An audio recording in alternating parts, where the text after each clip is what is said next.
আমাদের ক্রিকেট কোনদিন পরিবর্তন হয় না আর হবেও না। মানগির বোলাররা যা খেলে এইটাই বুঝি না। মানগির বোলাররা প্রত্যেকটা ব্যাটার নাইম এমন শুধুমাত্র যায় আর আসে যায় আর আসে। ওপেনিং এ তানজিদ তামিম কিপারেতে ক্যাচ 0 রান করে, এরপর আছে লিটন কুমার দাস, সেও কিন্তু আউট, অর্থাৎ 7-8 রান করে কিন্তু সে প্যাকেট হয়ে যায়। লিটন কুমার আমি মনে করি বাদ দেওয়া উচিত, তাকে কোনো প্রকার দলের স্কোয়াডে রাখা উচিত না, কারণ ওই এক ম্যাচ ভালো খেলে 10 ম্যাচ খারাপ খেলবো এরকম খেলার কোনো প্রকার দরকার নাই।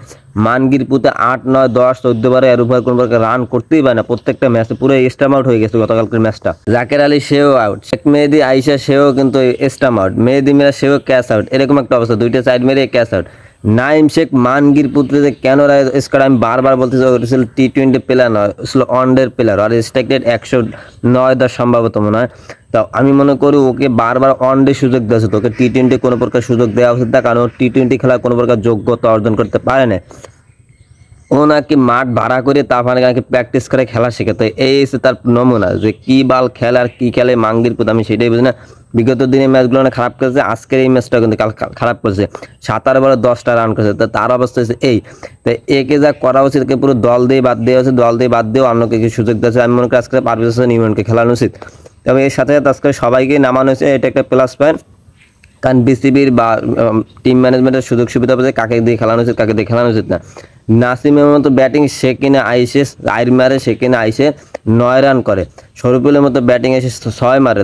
আমাদের ব্যাটাররা কি খেলে তারা নিজেরা বোঝে। 179 রান টার্গেট, যেখানে ওদের রানটা প্রথম থেকে যেরকম খেলছে 200+ রান হয়ে যায়, সেইখানে আমাদের বলাররা যেরকম বলে চাপাইয়া 180 ভিতরে 179 ভিতরে টার্গেট, সেই ম্যাচটা সেই 104 রান আমরা পুরো প্যাকেট হয়ে যায়। কপাল বলে সাইফুদ্দিন কালকে যদি 34 রানে একটা ইনিংস না খেলতো, সেখানে বাংলাদেশ 100 রানও করতে পারতো না। সাইফুদ্দিনের জন্য এরকম হয়েছে, সে শেষের দিকে এসে এরকমভাবে খেলছে, বাউন্ডারি মারছে, সে বলার অলরাউন্ডার, সেই ক্ষেত্রে যেটা খেলছে আমাদের এত মানগির পুত্রা ভালো রেঞ্জের ব্যাটাররা তারাই কোনো কিছু করতে পারে না। তো এইখানে সব থেকে দুঃখ বা খারাপ লাগতেছে, এইখানে সাইফুদ্দিন কালকে বলও ভালো করছে, ব্যাটও ভালো করছে। সাইফুদ্দিন না খেলে বাংলাদেশের রান 100 পড়তো না, পাকিস্তানের কাছে বাংলাদেশ পুরো প্যাকেট হয়ে যেত।